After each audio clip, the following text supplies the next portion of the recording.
ஹரிநாராயண துரித நிவாரண பரமானந்த சதாசிவ சங்கர நாளென் செய்யும் வினிதானென் செய்யும் என நாடி வந்த கோலென் செய்யும் கொடுங்கூற்றென் செய்யும் குமரேசர் இருத்தாலும் சிலம்பும் சதங்கையும் தண்டையும் சண்முகம் தோளும் கடம்பும் எனக்கு முன்னே வந்து தோன்றினேன்.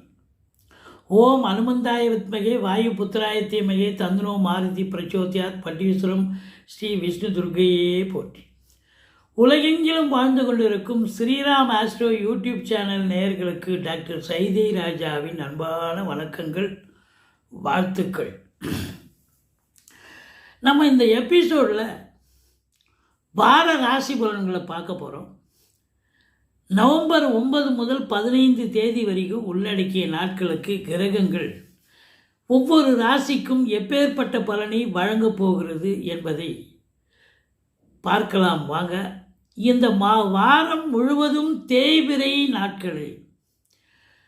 எங்களுடைய வீடியோ ஸ்கிப் பண்ணாமல் முழுதும் பாருங்கள்.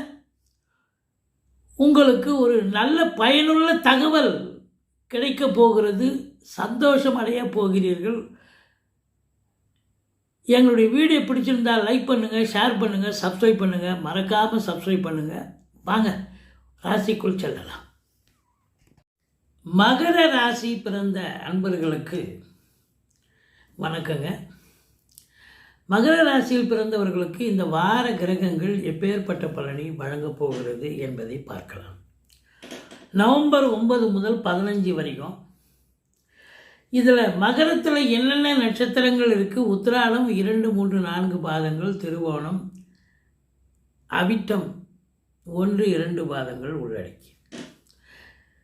இந்த ராசி அன்பர்களுக்கு 7ஆம் இடத்தில் குரு இருக்கிறார். அங்கிருந்து குரு பார்க்குறார் ராசி. அது மட்டுமல்ல, ராசிநாதன் 3ஆம் இடம் என்று சொல்லக்கூடிய மீனத்தில் இருந்து குரு பார்வையில் இருக்கிறார். இப்போ ராசிநாதன் உபஜயஸ்தானத்தில் இருந்து குரு பார்வையில் இருப்பது என்பது சூப்பர். ராசியை குரு பார்க்குறது இன்னும் அதை விட டபுள் சூப்பர்னு சொல்லணும்.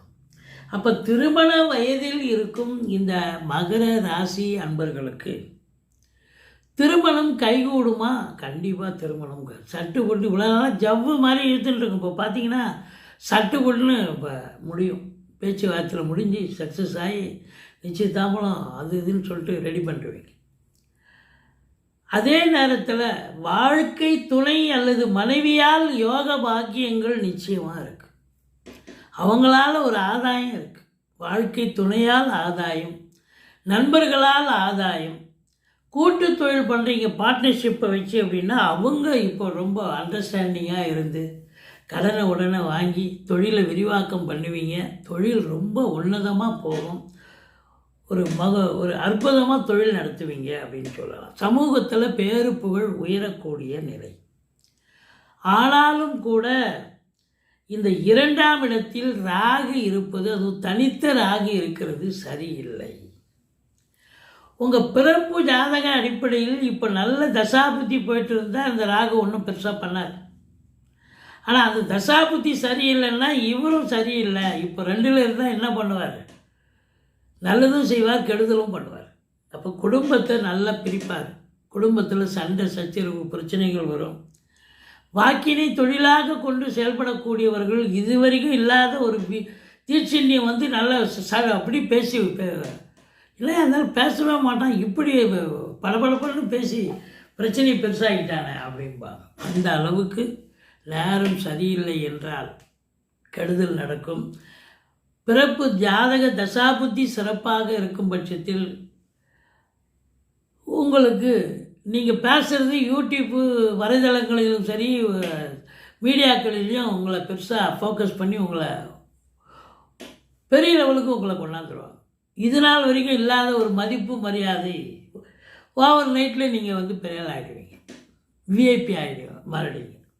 அந்த அளவுக்கு, அதாவது 2ல் ராகு இருந்தால் பொருளாதாரத்தில் மேன்மையை தரும், குடும்ப மேன்மையை தரும். ஆனால் வாக்கினை கொண்டு செயல்படக்கூடியவர்களுக்கு நல்லதும் தரும், கெட்ட நேரம் இருந்தால் கெடுதலும் தரும். எச்சரிக்கையாக தான் இருக்கணும். 3ஆம் இடத்துல சனி இருக்கிறார், உபஜயஸ்தானம். அப்போ குரு பார்வையில் இருக்கார். இளைய சகோதர சகோதரிகள் உங்களுக்கு ஆதரவாக இருப்பார்கள், அரவணைப்பாக இருப்பார்கள்.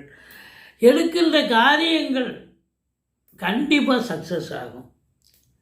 குறுகிய தூர பயணத்தால் நன்மைகள் நடக்கும் அப்படின்னு சொல்லணும். 4ஆம் இடத்து அதிபதி 11ல் ஆட்சி பீடத்தில் இருந்து குரு பார்வையில் இருக்கிறார். அப்போ மாத்ருஸ்தானம் என்பது மிக உன்னதமாக ஆகிவிட்டது. தாய் வழி சொந்தங்களால் ஆதாயம், அனுகூலம், அனுசரணை இதெல்லாம் இருக்கும். அது மட்டுமல்ல, அசையா சொத்துக்கள் வாங்குபவர்களுக்கு இது பொற்காலம். கண்டிப்பாக வாங்கி ஏதாவது ஒரு ரிஜிஸ்ட்ரேஷன் பண்ணுவீங்க. இடம் வாங்கலாம், பூமி வாங்கலாம், காலிமனை இல்லை ஒரு ஃப்ளாட்டு வாங்கலாம், வீடு கட்டலாம். இப்படி ஏதோ ஒன்று பூமி சம்பந்தப்பட்ட விஷயங்களால் பெருத்த அனுகூலம். ஏன்னா 4க்குடையவன் 11ல் உட்கார்றதே சிறப்புங்க. அவர் குரு பார்க்குறதும் இன்னும் சிறப்பு. அப்போது அசையா சொத்துக்கள் மூலம் வருமானம் அதிகரிக்கும். அசையா சொத்துக்கள் வாங்கக்கூடிய சூழல், அல்லது அசையும் சொத்துக்களான வண்டி வாகனங்களால் நல்ல வருமானம் பெருகக்கூடிய காலம். சம்பாத்தியம் சிறப்பாக இருக்கும். படிக்கிற பிள்ளைங்க ரொம்ப நல்லா படிப்பாங்க. நானே எதிர்பார்க்கலாம், ஒரு 20 ரேங்க்குள்ளே எடுத்தோம்னா இப்போ பார்த்தா 3வது ரேங்க்கு வரான், 2வது ரேங்க்கு வரான் போட்டி போட்டுக்கிட்டு அப்படின்னு சொல்கிற அளவுக்கு இருக்கும். படிக்கிற பிள்ளைங்க ரொம்ப நல்லா படிப்பாங்க. ஏன்னா 4க்குடையவன் 11ல் இருந்து குரு பார்வையில் இருக்கிறதால கல்வி நீங்கள் எதிர்பார்த்ததை காட்டிலும் சிறப்பாக வரும் உங்களுடைய படிக்கிற பிள்ளைகளுக்கு. 5ஆம் இடத்தை சனி பார்க்குறார். ஆனால் இதெல்லாம் நல்லது நடந்தாலும் ஏதோ ஒரு டென்ஷன், ஒரு மன உளைச்சல், எதையாவது ஒன்றத்தை ஒரு மையப்படுத்தி நீங்கள் ஒரு டென்ஷனாக இருப்பீங்க. அதுதான் அங்கே இருக்கிற உண்மை. இல்லை பூர்வீகத்தில் யாராவது உங்களை டார்ச்சர் பண்ணுறாங்க. எனக்கு இடம் இது வரைக்கும் வருது, நீங்கள் வேலையை போட்டுட்டீங்க, எப்படி போடலாம், வாங்க அளக்கலாம், வாங்க டாக்குமெண்ட் எடுத்துகிட்டு வாங்க, நீங்களும் எடுத்துகிட்டு வாங்க, நானும் எடுத்துகிட்டு வரேன். சும்மா ஒரு அதாவது வாய்ஜாலத்தில் பேசி உங்களை கவுக்கணும்னு பார்ப்பாங்க. ஆனால் உண்மை என்றைக்கா இருந்தாலும் வெல்லும். குலதெய்வ வழிபாடு பண்ணிட்டு போங்க. வீட்டில் இருக்கக்கூடிய பெரியவர்களை நமஸ்காரம் பண்ணிட்டு போங்க. இஷ்ட தெய்வத்தையும் நமஸ்கரிச்சுட்டு போங்க. தலைக்கு வர்றது தலைப்பாயிடம் போகும். இதெல்லாம் சுத்தமாக ஃபேக் நியூஸ் அப்படின்ற மாதிரி ஆகிடும். ஆனால் ஒரு மனதளவில் உற்சாகம் இருக்காது. உற்சாகம் இல்லாமல் ஒரு டார்ச்சர் லெவலில் தான் இருப்பீங்க. இப்போ இதுபோல் இருக்கக்கூடிய நேரத்தில் போய் நீங்கள் என்ன பண்ணலாம்? சீட்டாட்டம் பண்ணலாமா, ரேஸுக்கு போகலாமா, இல்லை சீட்டாட்டம், race, lottery, speculation, share market, online business இதெல்லாம் ஸ்டாப் பண்ணிடணும். இல்லைன்னா உங்கள் காசு போயிடும், கைவிட்டு காசு போயிடும். அப்புறம் வருத்தப்பட்டு பிரயோஜனம் இல்லை. அடுத்தது 7ல் குரு இருக்கார். சூப்பர், நல்லா இருக்குது. சமூகத்தில் பேரு புகழ் கண்டிப்பாக இருக்குது. 8ல் கேது இருக்காருங்க. இந்த 8ஆம் இடத்துல கேது இருந்தால் அறிமுகம் இல்லாத இடம், அறிமுகம் இல்லாத நபர்களிடம் எச்சரிக்கையாக இருக்கணும். வெளியில் போகும்போது வரும்போது உங்கள் உடைமைகளை சரியாக எடுத்துகிட்டு வாங்க. நீங்களே தவற விட்டுடலாம் அல்லது களவாடப்படலாம். அதுதான் அங்கே நடக்கும். அல்லது என்ன பண்ணுவீங்க, நீங்கள் வீண் வாக்குவாதம் ஒன்றுமே இருக்காது. இப்போது வரப்பு சண்டை, வாய்க்கால் சண்டை, பங்காளிக்கு சண்டைன்னா பிரச்சனை இருந்து கோர்ட்டு கேஸு, அசிங்க அவமானத்தை அனுபவிக்கலாம். அது ஒரு நேச்சர். ஆனால் ஒன்றுமே ஒரு பழக்கமே இல்லாமல், அறிமுகமே இல்லாத, சும்மா ஒரு பஸ் ஸ்டாண்டில், ஒரு ரயில்வே ஸ்டேஷனில் அவன் ஒன்று சொல்ல, நீங்கள் ஒன்று சொல்ல, புரிஞ்சிக்க, கட்சியில் ஒருத்தருக்கு வாக்குவாதம், கைகலப்பு, சண்டை, அங்கே இருக்கிற போலீஸ்காரர் உங்களை ஸ்டேஷன் வீட்டுக்கு போவ, அசிங்க இதெல்லாம் அரங்கேறும். அதெல்லாம் எச்சரிக்கையாக இருந்து கொள்ள வேண்டும். அது மட்டும் இல்லாமல் 9ஆம் இடத்தை வேறு சனி பார்க்குறார். அப்போது அவர் இன்னும் தூபம் போடுறாரு உங்களை. இந்த விஷயங்கள்லாம் நடக்கிறதுக்கு நான் சப்போர்ட் பண்ணுறேன்ற மாதிரி பாக்கியத்தில் தடையை ஏற்படுத்துவார். ஏதாவது நல்லது நடந்தால் தானே அந்த மாதிரி நேரத்தில் ஏதாவது அந்த பிரச்சனை அப்படியே கட்டாகும், சால்வ் ஆகிடும். அது டெவலப் ஆகிறதுக்கு இது உறுதுணையாக இருக்கும். பாகிஸ்தானத்தை சனி பார்க்குறது. அதனால் ரொம்ப ரொம்ப ரொம்ப எச்சரிக்கையாக இருக்கணும். ஆனாலும் இதில் ஒரு ஹைலைட்டான ஒரு விஷயம் என்ன அப்படின்னா, 5க்கும் 10க்கும் ஆதிபத்தியம் பெற்ற சுக்கிர பகவான் ஆட்சி பீடத்தில் இருக்கிறார். இப்போ சுக்கிரன் ஆட்சியில் இருக்கார். புதனும்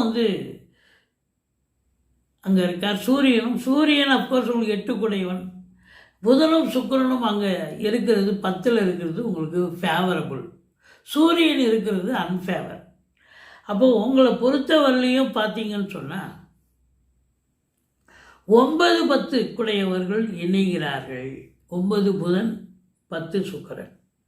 தர்ம கர்மாதிபதி யோகம் ஏற்பட்டு சினிமா இண்டஸ்ட்ரி, தொலைக்காட்சி இண்டஸ்ட்ரி, இதில் வேலை பார்க்கக்கூடிய நடிகைகள்லேருந்து டெக்னீஷியன் வரைக்கும் உங்களுக்கு வேலை வாய்ப்புகள் கிடைக்கும், சம்பாத்தியம் இருக்கும், ரெகக்னேஷன் இருக்கும், ரெமுனரேஷன் சிறப்பாக இருக்கும். ஏற்கனவே பண்ணியிருக்கக்கூடிய படத்துலேயோ ஒரு சீரியலுக்கோ உங்களுக்கு ஒரு அங்கீகாரம் கிடைச்சி மற்றவர்களுடைய பாராட்டினை பெறக்கூடிய நிலை ஏற்படுமா? கண்டிப்பாக நிலைக்கும். இன்டீரியர் டெக்கரேஷன், மற்றபடி பெயிண்டர்ஸு, ஆர்டிஸ்ட்டு, இவங்களுக்கெல்லாம் பார்த்திங்கன்னா ஓவியம் வரைவாங்க பாருங்கள். அவங்க பெயிண்டரு, இன்டீரியர் டெக்கரேஷன், இந்த மாடுலர் கிச்சன் செய்கிறவங்க, வீட்டில் ஏதாவது சுப நிகழ்ச்சி வரப்போகுது, பிள்ளைகளுக்கு கல்யாணம் பண்ணுறோம், இல்லை 10 வருஷமாக பெயிண்டே பண்ணல வீடு, இப்போ பெயிண்ட் பண்ணுறதுக்கான ஒரு அமைப்பும் இருக்குது அப்படின்னு சொல்லணும். மொத்தத்தில் சினிமா இண்டஸ்ட்ரி ஆகட்டும், பத்திரிகை துறை ஆகட்டும், மீடியா துறை ஆகட்டும், இதில் வேலை பார்க்கக்கூடியவர்களுக்கெல்லாம், ஏன் வங்கிகள், அரசு கருவூலம், இன்சூரன்ஸு, ஃபைனான்ஸு, இதில் வேலை பார்க்குறவங்களுக்கு பதவி உயர்வு, ஊதிய உயர்வு, ட்ரான்ஸ்ஃபர், இன்க்ரிமெண்ட் சலுகைகள் அனைத்தும் எதிர்பார்த்து காத்திருக்கிறவங்களுக்கு கிடைக்கும். அப்போ 10ஆம் இடம் சிறப்பாக இருக்குது அப்படின்னா, இப்போ 2ஆம் இடம் வருமானம் வரத்தான் வரும். கொஞ்சம் பேசுவதில் எச்சரிக்கையாக இருங்கள். 2 இருப்பாங்க பாருங்கள். 11ல் செவ்வாய் இருந்து குரு பார்க்குறார், சூப்பர். அப்போ 11ஆம் இடம் சிறப்பாகிறது. முதல் திருமணம் முறிவு ஏற்பட்டு 2வது திருமணத்திற்காக காத்திருப்பவர்களுக்கு நல்லதே நடக்கப் போகிறது. மூத்த சகோதரம் இருந்தால் அவரால் ஆதாயம் உண்டு. இதெல்லாம் கண்டிப்பாக நடக்கும் அப்படின்னு சொல்கிறோம். இதில் 2ல் ராகு இருக்கிறதால ஓம் அமிர்த ராகுவே போற்றி அப்படின்னு 1008 சொல்லுங்கள். துர்கைக்கு வழிபாடு பண்ணுங்கள். 8ல் கேது இருக்கிறது, அசிங்க அவமானத்தையும் கொடுக்குறார் அவரும். ஓம் அமிர்த கேதுவே போற்றின்னு 1008 சொல்லுங்கள். பிள்ளையாரை நமஸ்கரிச்சிங்க. மற்றபடி இந்த மகர ராசிக்கு 12, 13, 14 சந்திராஷ்டம நாள் வரை இருப்பதால் ரொம்ப விழிப்புணர்ச்சியாக இருக்கணும், எச்சரிக்கையாக இருக்கணும், ஜாக்கிரதையாக இருக்கணும். இப்போது இந்த மகர ராசியில் பிறந்த நட்சத்திரக்காரர்கள் இருப்பாங்க இல்லையா, உத்திராடம், திருவோணம், அவிட்டம், இந்த 3 நட்சத்திரத்தில் பிறந்த மகர ராசி அன்பர்களுக்கு பண வரவு எப்படி அதிகரிக்கும், என்ன பண்ணால் அதிகரிக்கும், வாங்க பார்க்கலாம். இப்போது உத்திராட நட்சத்திரத்தில் பிறந்தவர்கள் சீதாப்பழம் சாப்பிடலாம். அதுக்கப்புறம் பார்த்தீங்கன்னு சொன்னால் பெருமாளை வழிபாடு பண்ணலாம். குரங்கு பொம்மையை கூட வச்சுக்கலாம், ஒன்றும் தப்பு கிடையாது. அதே நேரத்தில் ஆதிசேஷன் அதாவது வழிபாடு செய்வது என்பது ரொம்ப சிறப்பு. அவர் அந்த ஆதிசேஷன்னா பெருமாள் அந்த சயன கோலத்தில் இருப்பார் இல்லையா, அதை வழிபாடு பண்ணுங்கள். அதுக்கப்புறம் திருவோண நட்சத்திரத்தில் பிறந்தவர்கள் தக்காளி சாதம் சாப்பிடலாம். தக்காளி சட்னி, தக்காளி சூப்பு ஃப்ரீக்வெண்ட்டாக சாப்பிடணும். சாப்பிட்டீங்கன்னா இந்த ஆக்டிவேட் ஆகி உங்களுக்கு வருமானம் வரும். இந்த திருவோண நட்சத்திரத்தில் பிறந்தவங்களுக்கு மிருதங்கம் ஒன்று வாங்கி ஆளில் வச்சுக்கலாம். உங்கள் வீட்டு வரவேற்பறையிலையோ இல்லை ஆஃபீஸ் ரூமில் வைக்கலாம். சொந்தமாக ஆஃபீஸ் வச்சுருந்தீங்கன்னா, இல்லை ஒரு ஃபோட்டோ, ஒரு இமேஜ் கூட வைக்கலாம். இதெல்லாம் வச்சிங்க. அதுக்கப்புறம் புல்லாங்குழல் கூட வைக்கலாங்க. புல்லாங்குழல் வாங்கி வைக்கலாம், இமேஜையும் வாங்கி வைக்கலாம். இதெல்லாம் பண்ணிங்க அப்படின்னு சொன்னால் டெஃபினட்டாக பண வரவு சிறப்பாக இருக்கும் திருவோண நட்சத்திரத்தில் பிறந்தவர்களுக்கு. அடுத்தது அவிட்ட நட்சத்திரத்தில் பிறந்தவர்களுக்கு கருப்பு திராட்சை நிறைய சாப்பிடலாம். நிறையன்னா ஒரு வாரத்தில் 2 நாளாவது சாப்பிடுங்க. மற்றபடி உங்களுக்கு ஜன்னல், சதய நட்சத்திரம், ஸ்பைனல் கார்டு, முதுகுத்தண்டு இதெல்லாம் பிரச்சனை வரும்ன்றான். சரி, அதெல்லாம் ரொம்ப பயமுறுத்த வேண்டாம். மற்றபடி உங்களுக்கு இந்த பொக்கை இருக்குது பார்த்தீங்களா, பூங்கொத்து பொக்கை, அதை வந்து வீட்டு வரவேற்பறையில் வைக்கலாம், உங்கள் ஆஃபீஸ் வரவேற்பறையில் வைக்கலாம். இதெல்லாம் வந்து ஒரு ஃபினான்ஷியல் ரீதியாக உங்களுக்கு பெரிய லெவலில் ரீச் ஆகக்கூடிய ஒரு அமைப்பு இருக்குது அப்படின்னு சொல்கிறாங்க. மற்றபடி என்னுடைய வீடியோ பிடிச்சிருந்தால் லைக் பண்ணுங்கள், ஷேர் பண்ணுங்கள், சப்ஸ்கிரைப் பண்ணுங்கள், மறக்காமல் சப்ஸ்கிரைப் பண்ணுங்கள். நன்றி, வாழ்க வளமுடன்.